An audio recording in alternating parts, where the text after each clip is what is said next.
嗱，就算咧出面咧好多聲音都話喂，而家中星四好似個收視跌咗咁喎，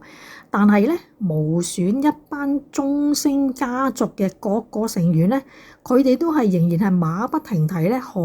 多工作在身㗎。咁啊輝志啊同阿啟豪啊，即係就嚟又開演唱會啦，殺入紅館啦。咁啊而另一位咧，喂雨神 BB 啊！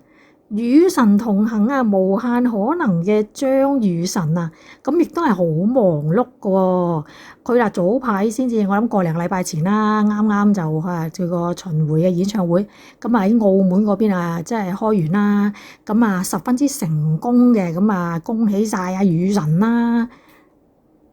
咁啊，我見到咧都真係即係睇翻啲片段咧。哇！真係個 show 咧搞得都真係幾出色啊，幾唔錯啊！嗱，啲衫又靚啦，咁啊同埋都見到阿雨神佢個狀態非常之好喎。咁唔知係咪都因為即係去到澳門可能都會有啲興奮咧？見到因為當地個場我睇見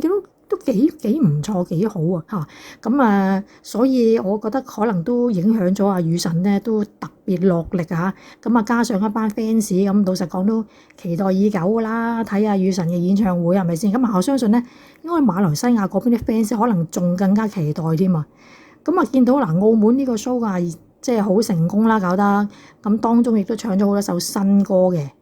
新歌係啊，比較新啲㗎。就好似先前 TVB 有套即係內地劇啦，咁叫撞海啦，咁佢又唱一隻撞海嘅主題曲啦，咁跟住有一隻佢第一隻嘅自己嘅歌啊，深海啦，咁同埋仲有一隻近期啲嘅，就係叫做獨居的儀式感啊，咁呢隻歌我自己都好中意啊，呢隻歌都非常之唔錯啊。好啦，咁佢近來咧又有一啲嘅新嘅任務在身咯喎，咁佢嘅家鄉馬來西亞咁就委任咗阿雨神咧作為呢一個嘅旅遊推薦官喎，咁有一笪地方叫霹靂州嘅，咁因為其實我自己都唔係好清楚呢笪地方啊，咁原來阿雨神都話因為佢就喺呢一個霹靂州入面嘅其中即係一個城市嘅咁樣，所以呢笪地方佢自己都係好熟悉啊，因為佢都係嚟自呢個霹靂州咁話，咁睇下我有冇機會可以去呢個馬來西亞去旅遊下，因為真係講真，我都唔係成日去旅行啊嚇，咁所以都有啲大鄉里啊，咁都戥阿雨神高興嘅，因為真係自從真係選咗呢一個中年好聲音出咗嚟之後咧，咁佢都真係一路都即係 so far 都真係順風順水啦，咁有好多工作好多 job 啦，咁又有新歌啦，又有演唱會啦，咁而家又有新搞作㗎喎。嗱，作為呢個旅遊推薦官啊，咁一定就身負重任㗎啦，咁多啲介紹即係佢嘅我哋叫做鄉下地方係嘛？即係因為佢係 from 嗰度啊嘛，我哋咪叫鄉下咯，係咪先？即係唔係話即係好落後啊？真係唔係咁嘅解釋啊！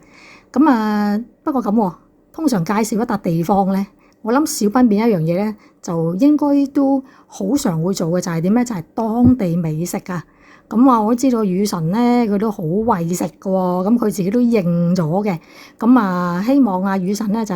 繼續多啲口福啦，咁跟住又介紹多啲美食俾一班嘅 fans 同埋我哋呢啲即係唔係馬來西亞嘅朋友仔啦，咁同埋希望佢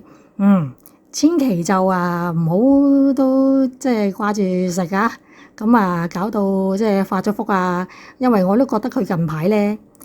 肥咗啊，咁記得啦，嗱有口福之餘咧都要